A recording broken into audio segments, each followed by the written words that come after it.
Bienvenidos a La Fuerza de mi Voz, una serie de podcast de 10 capítulos donde las mujeres y las personas LGBTI, víctimas del conflicto armado en Colombia, relatan sus historias y las diferentes formas de resistir. Una alianza entre la Comisión de la Verdad y Construyendo Democracia Maestro.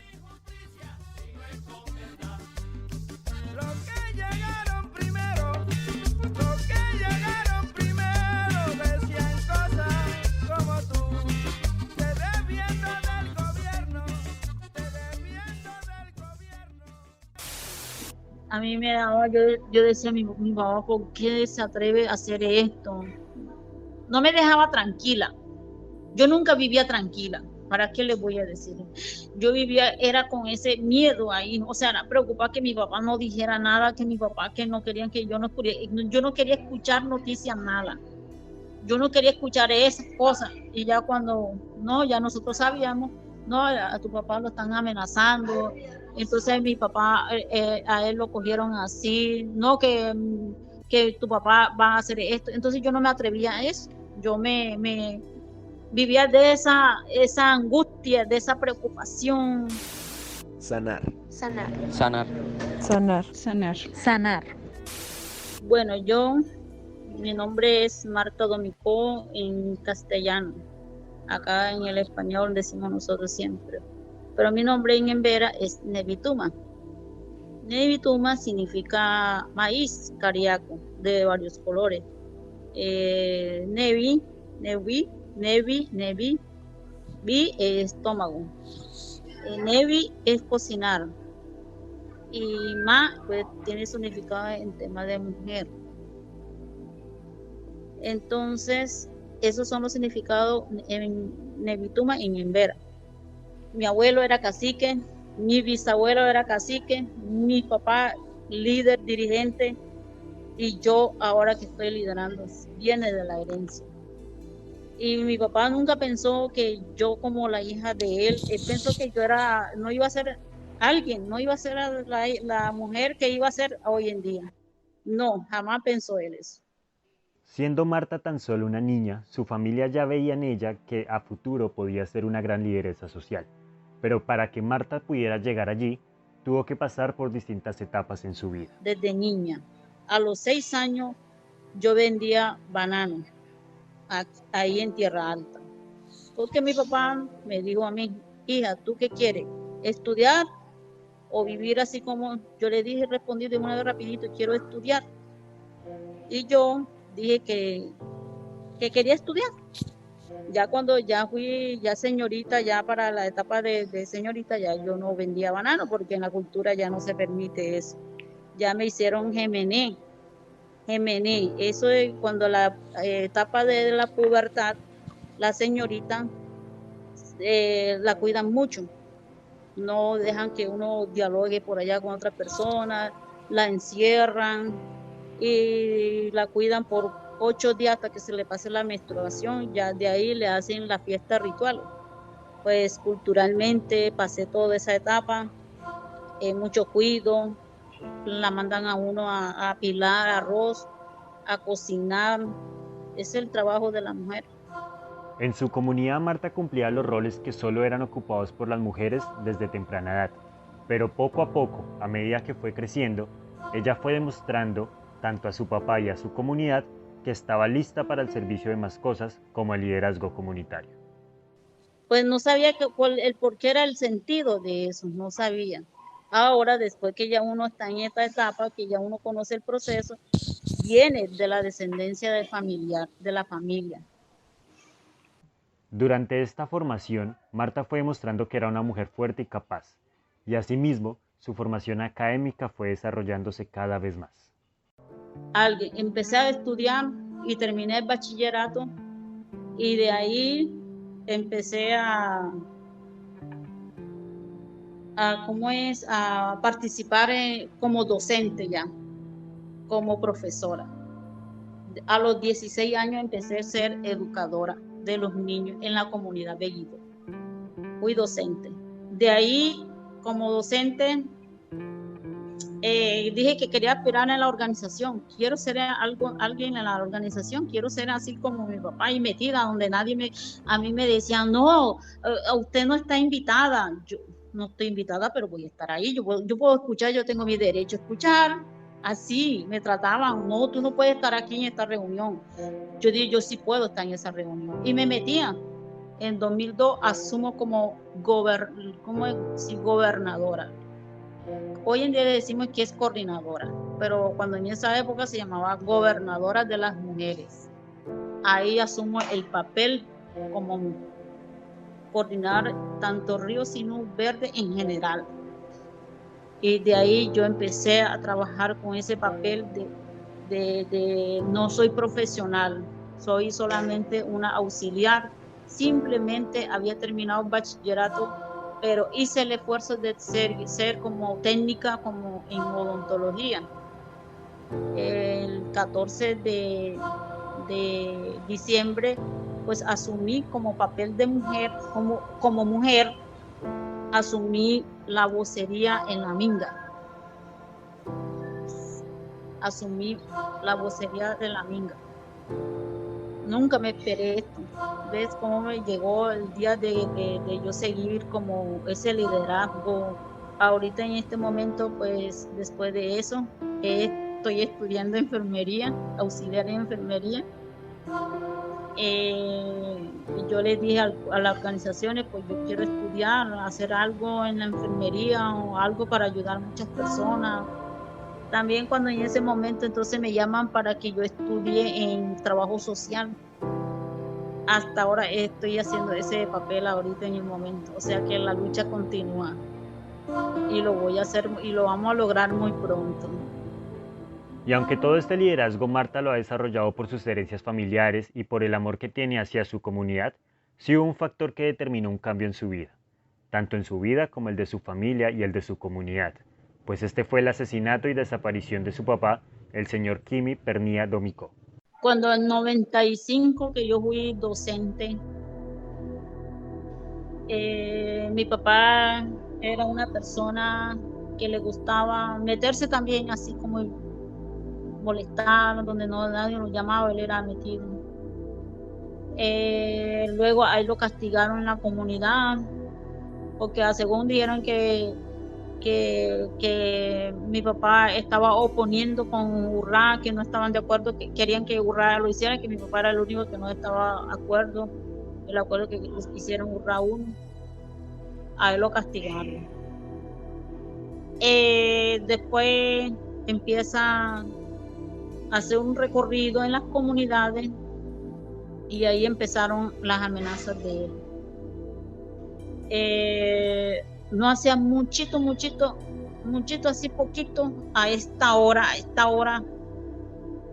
habían matado a unos dos miembros de la comunidad, más arribita donde éramos nosotros, somos de Beguidó, más arribita, otra comunidad llamada Huidó. Ahí habían matado 2 personas y nosotros no sabíamos. El grupo, los paramilitares cuando eso llegaron, y les dijeron que nosotros toditos teníamos que bajar del tambo y nosotros lo que hicimos fue acordamos con las mujeres a cuidar a mi papá.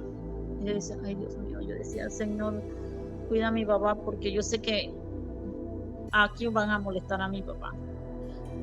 Yo sentí ese miedo y me duele tanto ese día que todavía la tengo así presente ahorita en este momento.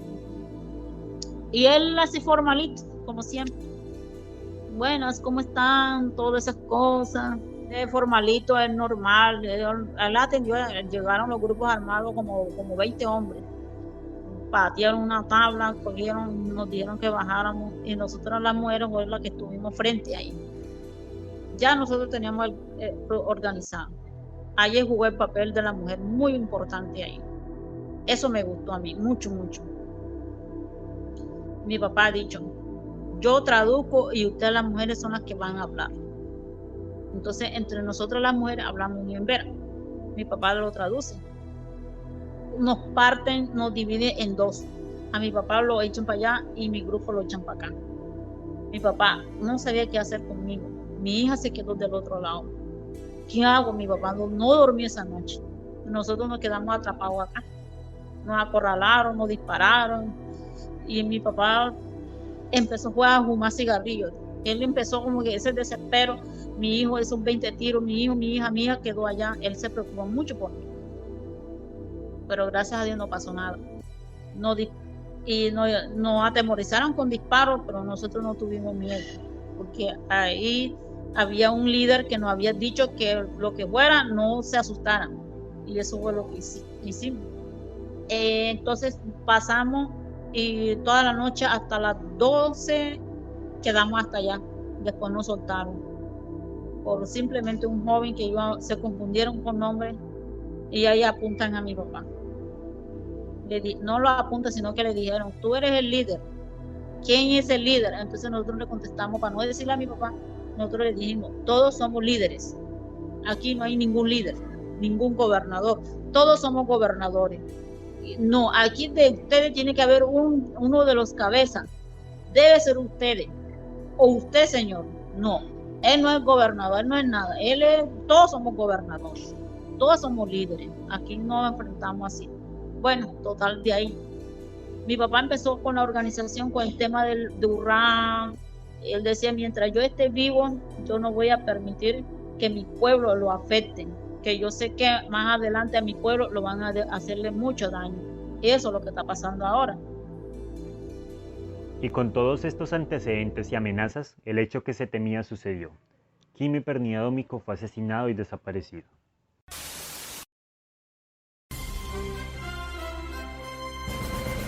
El asesinato del líder indígena del resguardo en Veracatío, Quimi Pernía Dómico, fue producto de una estigmatización hecha por agentes de las instituciones del Estado y ejecutada por Salvatore Mancuso, entonces jefe de las autodefensas. Así lo reconoció el desmovilizado y extraditado ex jefe paramilitar desde su celda en Estados Unidos al comparecer virtualmente a diligencias que el Estado colombiano busca establecer verdades sobre varios hechos violentos que le costaron la vida a líderes reconocidos en el país.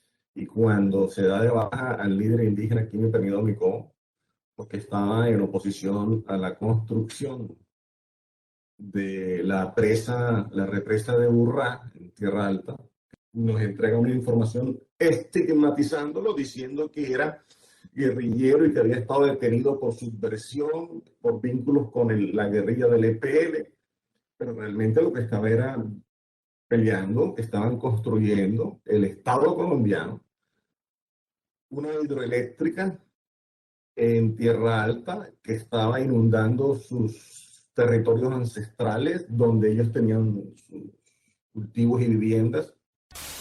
Revisando los hechos en los que sucedieron la muerte del señor Quimi, se tiene como contexto un momento para el pueblo en Vera y para todo el departamento de Córdoba, cuando se empezaba la construcción de una hidroeléctrica de Urrá 1, una obra que dependía principalmente del río Sinú, un cuerpo de agua con mucha tradición y costumbre para la comunidad de Embera, un antecedente que hizo enfrentar a la comunidad ante el Estado y cuerpos armados ilegales. Entonces ahí empiezan una división entre nosotros mismos. Urrá nos divide. Urrá busca a las personas más débiles. Ellos no buscan, si esta persona no está de acuerdo, no, vamos a ofrecerte a ti tanto. Entonces ese conflicto lo hacía la misma empresa, Urrá S.A. Entonces ellos mismos nos dividió a nosotros. O sea, no nos capacitó. Urrá llegó y se adueñó, hizo esto lo que tenía que hacer, más no nos capacitó. Venga, pueblo en Vera, nosotros le vamos a hacer daño a ustedes, quienes son los líderes, nosotros no queremos hacerle daño a los líderes, vamos a hacerle como un poquito daño a ustedes, pero no le queremos hacerle muerte a ninguno de ustedes, vamos a negociar, vamos a hacer la consulta previa, vamos a sentarnos así tú y yo, con ustedes, ¿sí me entienden? No fue así, sino que arbitrariamente llegó, se sentó, hicieron lo que tenían que hacer. Ellos eran los dueños, llegaron los dueños ya. El medio ambiente ya no es igual como antes, el medio ambiente ya está contaminada y no sabemos quizás hasta ahora si ese río si ese río, si ese río o esa agua está contaminada. Hoy en día, ahora, actualmente, en esa época, a ellos no tuvo que ver nada, y cultura, ambiental y políticamente el pueblo de Veracatío hasta hoy está dividido. Eso pasó cuando en esa época. Y aunque muchos daños ha dejado el conflicto armado en el pueblo en Vera, Marta y consigo la comunidad ha dado pasos hacia sanar y hacia la verdad. En el año 2020, por medio de la Comisión de la Verdad, el exjefe paramilitar Salvatore Mancuso tuvo una llamada telefónica con Marta donde le explicó las razones y el contexto con el que había sucedido todos los hechos de la muerte de su padre, el señor Kimi. Quisiera aprovechar la oportunidad para pedirles perdón de todo corazón por estos hechos que los han llenado de luto, de dolor, de sufrimiento, con la muerte del líder indígena, el señor Kimi Pernía Domicó. Nosotros nunca debimos haber tomado acciones en la guerra. Les explicaré cómo fue mi vinculación al conflicto armado. Yo me equivoqué, pido perdón por ello, por mis acciones en el conflicto que nos afectaron de tantas maneras. Cuando el 28 de septiembre del año pasado, de 2020, pues Mancuso aclara y dice que él fue responsable en la desaparición de Kimi Pernía, él lo dijo. Entonces, a través de eso, pues yo he querido hablar con la Comisión de la Verdad, de hacer una reunión con todas estas víctimas. He hecho la conmemoración el 2 de junio de mi papá. Lo hice ahora muy pronto, que fue el 2 de junio, la conmemoración. ¿Qué quiere decir con esta conmemoración que quiero? Tener como la memoria de esos líderes, que los niños conozcan, que la comunidad conozcan quiénes eran esos líderes y el por qué hoy en día no existen, el por qué nosotros ahora no vamos a perder esa cultura. Tener ese contexto político de todo ese tema de los líderes que asesinaron, que hoy en día no lo tenemos en nuestras manos. Y en esta recordación que Marta desea hacer a las nuevas generaciones, también tiene una serie de recomendaciones para buscar un nuevo cambio en el país. Que no vivamos más en la guerra. ¿Qué he querido yo? ¿Qué busco también? De responder con guerra, no ganamos nada. Queremos es... Yo no llevo odio con nadie, no le llevo rencor. Ya uno, porque mi papá no vive, ya no existe, ya no... Pero sé que su organización continúa. Es lo que a mí me anima, de seguir adelante, luchar. Pero yo que le digo a la persona, a los jóvenes, que no vivamos de la guerra, de odio, ni de rencor, porque el odio lo conlleva todo a guerra. Agradecemos a las víctimas por su relato y a todos los oyentes que nos acompañaron a escuchar sus historias de vida. Seguiremos tejiendo verdades. Síganos en comisiondelaverdad.co y en las redes sociales de Construyendo Democracia Maestro como @construyendodm. Hasta pronto.